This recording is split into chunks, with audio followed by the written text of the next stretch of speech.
আচ্ছা মেঘ, সত্যি করে বলো তো তুমি কে? আর তোমার লোকজন এভাবে দুজনকে মারলো কেন? আকাশ কি উত্তর দেবে ভেবে পাচ্ছে না। আকাশের নিজের কাছে কোনো কিছুর উত্তর নেই। তবে হিয়ার প্রশ্নের উত্তরে তো কিছু একটা বলতে হবে। সেই কারণেই সে হিয়াকে বলে, হিয়া, আমি সাধারণ একজন মানুষ, আর কেন সেই মেয়েটা এমন করেছে তা আমার নিজেরও জানা নেই। মেঘ, তুমি আমার কাছ থেকে বিষয়টা এড়াতে চাইছো তাই না? দেখো, তুমি আমায় বলতে না চাইলে জোর করবো না, কারণ যাদের শেষ করেছে সেই মেয়েটা, তারা বাজে লোক ছিল। হিয়া, আমি বিষয়টাকে এড়াতে চাইছি না। আসলে আমার নিজের কাছেও কিছু বিষয় এখনও ঘোলাটে হয়ে আছে। তুমি আমাকে আর কিছুটা দিন সময় দাও, আমি সময় হলে সবটা তোমাকে বলবো। ঠিক আছে। হিয়া, তোমার কাছে থাকা ছবিটা আমাকে পাঠিয়ে দাও তো, আমার ছবিটা প্রয়োজন। ঠিক আছে, পাঠিয়ে দিব। আচ্ছা, এবার তাহলে তুমি যাও, আমার অনেক কাজকর্ম বাকি রয়ে গেছে। ঠিক আছে, কাজ করো। হিয়া চলে যায়।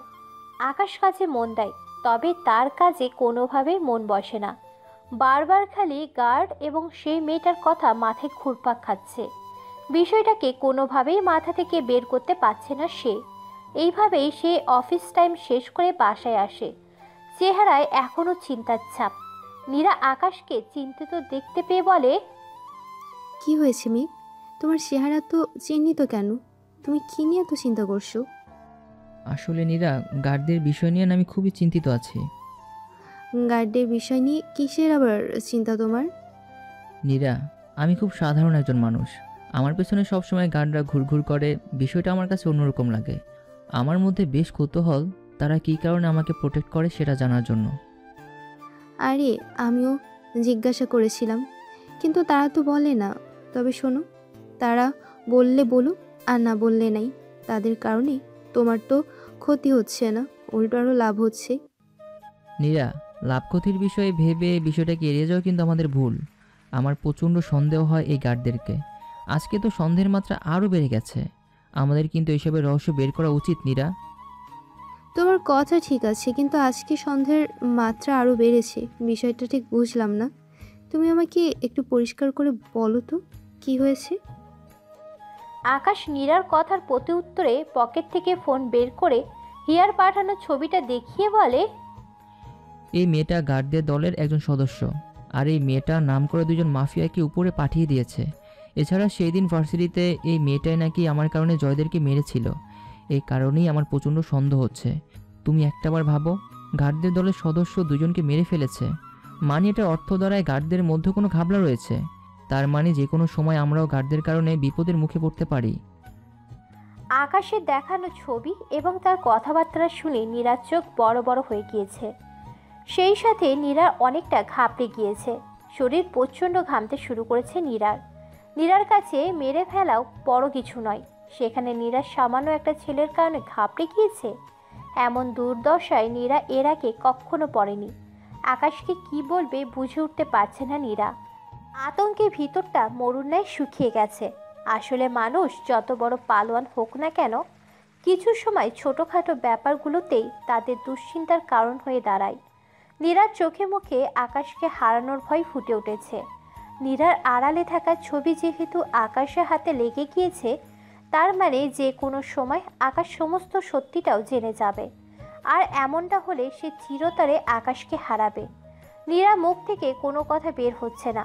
অন্যদিকে আকাশ নীরার এমন আতঙ্কিত চেহারা দেখে জিজ্ঞাসা করে, কি হলো, কথা বলছো না যে? আর তুমি এমন আতঙ্কিত হয়ে আছো কেন?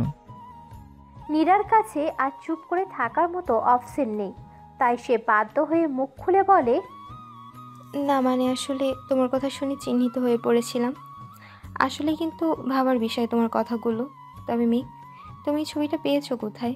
আর এই মেয়েটা যে গার্ডের দলের সদস্য, এটা তুমি জানলে কি করে? একজনের কাছ থেকে সংগ্রহ করেছি। আর এই মেয়েটার সম্পর্কে গার্ডদের কাছে প্রশ্ন করায় তারাই বলেছিল মেয়েটা নাকি তাদের দলের একজন সদস্য। ও আচ্ছা, কিন্তু মেয়ে, আরেকটা প্রশ্ন আছে তোমার কাছে আমার। কি প্রশ্ন? তোমার ভার্সিটিতে এই মেয়েটাই যে জয়দের মেরেছে, সেটা তুমি জানলে কি করে? আমার জানা মতে তুমি তো নিজেকে বাঁচাতে ক্লাসরুমের দরজা আটকে ভেতরে বসেছিলে। আমি তো ক্লাসরুমের ভেতরই ছিলাম, কিন্তু আমি ভেতর থেকে একটা মেয়ের আওয়াজ শুনতে পেয়েছিলাম। আমি শুরুতে বিষয়টা নিয়ে এত ঘাটাঘাটি না করলেও পরবর্তীতে মেয়েটার সম্পর্কে যখন জানতে পারি, তখন গার্ডদের কাছে গিয়ে জিজ্ঞাসা করায় তারা বলেছে এই মেয়েটা নাকি তাদের দলেরই একজন সদস্য। তবে একটা অবাক করার মতো বিষয় আছে জানো। সেটা কি? আমি সত্যি বলতে শুরুতে ভেবেছিলাম সেই মেয়েটা তুমি, কারণ কণ্ঠস্বরটা অনেকটা তোমার মতো লেগেছিল। পরবর্তীতে বুঝলাম না, আমার ধারণাটা একদমই ভুল। নীরা আবারও আটকে ওঠে। সে যেন ধরা খাওয়ার একদম নিকটে চলে গিয়েছে। তবে সে আটকে ওঠার বিষয়টা আকাশকে বুঝতে না দিয়ে বলে, আরে কি বলো, তুমি ভুল ধারণা করেছো। আমি সেখানে কি করতে যাব? আমার ধারণাটা যে ভুল ছিল সেটা পরবর্তীতে আমি জানতে পেরেছি। আচ্ছা মেঘ, তোমাকে একটা ব্যক্তিগত প্রশ্ন করি, যদি তুমি কিছু মনে না করো। বলো। আচ্ছা, যদি ধরো ভবিষ্যতে তোমার জীবনে এমন কোনো নারী আসলো যার ক্যারেক্টার কিনা তোমার দেখানো ছবির মতো, তাহলে তুমি কি করবে? এমন নারী কেন আসবে? নাকি তোমার মধ্যে কোনো ঘাবলা আছে নীরা? নীরা, তুমি খুব ভালো করেই জানো আমাদের মনের মধ্যে কিন্তু একরকমের একটা মিল হয়েছে। আরে না, এমনিতেই কৌতূহলী হয়ে প্রশ্ন করেছি, বলো না, তখন তুমি কি করবে? দেখো নীরা, আমি সাধারণ একজন মানুষ। আমার কাছে অন্যায়টা অন্যায় বলে মনে হবে, আর ন্যায়টা ন্যায়।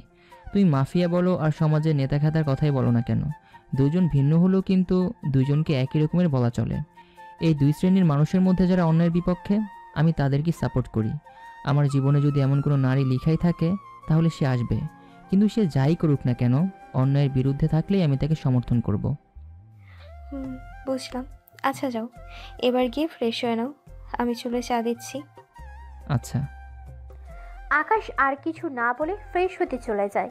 এইভাবে স্বাভাবিকভাবে 2 দিন কেটে যায়। নীরাকে 1 সপ্তাহের মধ্যেই যেই 2টা মিশন করতে বলা হয়েছিল, নীরা তার মধ্যে থেকে শেষ মিশন কমপ্লিট করার আগেই মনোবল হারিয়ে ফেলেছে আকাশের চিন্তায়। গত 2 দিন ধরে সে চেষ্টা চালিয়ে যাচ্ছে মনোবল ফিরিয়ে আনার। অপরদিকে 3 দিনের মাথায় আকাশ সকালবেলা রেডি হয়ে অফিসে যাওয়ার জন্য বডিগার্ডদের গাড়িতে এসে বসলে বডিগার্ডদের দল যে মেয়েটা 2 জন মাফিয়াকে শেষ করেছে, সেই মেয়ের ফাইটিং ড্রেসটা হুট করেই তার নজরে পড়ে। তবে আকাশ যে ড্রেসটা দেখতে পেয়েছে সেটা সে বডিগার্ডদের বুঝতে দেয় না। অফিসে যেতে যেতে ভিতরে ভিতরে নতুন একটা পরিকল্পনা সাজায় সে। গার্ডদের অগোচরে অফিসের এক কর্মচারীর সাহায্যে মার্কেট থেকে ছোট একটা হিডেন ক্যামেরা কিনে আনে। এরপর অফিস ছুটি হলে বাড়ি যাওয়ার সময় গাড়িতে সেট করে দেয়। ক্যামেরাটা নিজের ফোন এবং অফিসে যে কম্পিউটার দ্বারা সে কাজ করে সেটাতে কানেক্ট করে রাখে। পরের দিন সকালবেলা আকাশ অফিসে বসে বসে কাজ করছে, তখন ক্যামেরার মধ্যে কিছু একটা ধরা পড়ে। আকাশ সাথে সাথে কম্পিউটারে ক্যামেরার রেকর্ডারটা ফুটেজ চেক করে। তখনই দেখে নীরা ফাইটিং ড্রেসটা হাতে তুলে নিয়ে গাড়ির ভিতর থেকে বের করছে। এই দৃশ্য দেখে আকাশের পায়ে নিজে থেকে যেন সমস্ত মাটি সরে গেছে। সেই সাথে আকাশের চোখ জোড়া বড় বড় হয়ে গেছে। ড্যাব ড্যাব করে ক্যামেরার ফুটেজের দিকে তাকিয়ে আছে। এমন অস্বাভাবিক কিছু আকাশ ক্যামেরায় দেখে ফেলবে সেটা সে কখনো কল্পনাও করেনি। সেই শুরু থেকে যেই মেয়েটাকে সে ইনোসেন্ট ভেবে আসছে, সেই মেয়েটার যে আলাদা একটা রূপ আছে সেটা আকাশ কখনো আন্দাজও করতে পারেনি। কলিজা মোচড় দিয়েছে আকাশের। নিঃশ্বাসের ঘনত্ব আগের চেয়ে অধিক মাত্রায় বেড়ে গিয়েছে। ক্যামেরার এই দৃশ্য চোখে পড়ার পর আকাশের মনে হচ্ছে কিছু সময়ের মধ্যে তার নিঃশ্বাস থেমে যাবে। স্বাভাবিকের তুলনায় অধিক মাত্রায় হার্টবিট চলছে। এইরকম কন্ডিশনে বেশিরভাগ সময় মানুষের সাথে অঘটন ঘটে। অনেক মানুষের হার্টবিট বন্ধ হয়ে যায়, যাকে বলে হার্টব্রেক হওয়া। আকাশ এত বড় শক খাবার আগে কোনোভাবেই মানসিক প্রস্তুতি নিতে পারেনি। কিছু সময় যেতেই আকাশের মাথায় চক্কর দিতে শুরু করেছে। আকাশ নিজেকে সামাল দেওয়ার জন্য 2 হাত দিয়ে টেবিলকে শক্ত করে ধরে চোখ বন্ধ করে ফেলে। মিনিট 5 এইভাবে যাওয়ার পর আকাশ স্বাভাবিক হয়।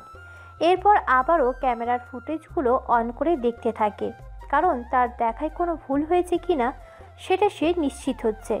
পরের বার দেখার পরেও সব কিছু সে আগের মতোই দেখতে পায়।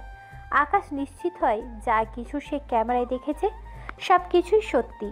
আর নীরা ইনোসেন্ট বা অসহায়ের ছদ্মবেশ ধারণ করে থাকলেও সে মোটেও সেরকম না। নীরার মধ্যে অন্যরকম রহস্য লুকিয়ে রয়েছে। আকাশ গভীর ভাবনায় পড়ে যায়। মনে মনে অনেক রকম চিন্তা ভাবনা চলছে তার। সমস্ত জটলার গুটি খুলেছে, সব কিছুই পরিষ্কার এখন আকাশের চোখে। ফাইটিং পোশাক পরিহিত মেয়েটা যে অন্য কেউ নয়, সেটা যে নীরা, সেটা আকাশের কাছে পরিষ্কার এখন। সেই সাথে নীরাই সেদিন ভার্সিটিতে গিয়েছিল।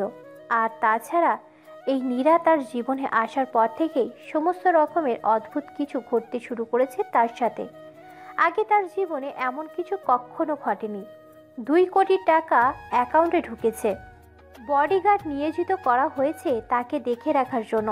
এছাড়া আরও বিভিন্ন কিছু কাণ্ড ঘটেছে তার জীবনে নীরা আসার পর। সে এতদিন সমস্ত কিছুর উত্তর খুঁজে বেরিয়েছে, কিন্তু পরিশেষে এসে দেখে নীরাই সমস্ত কিছুর পিছনে রয়েছে।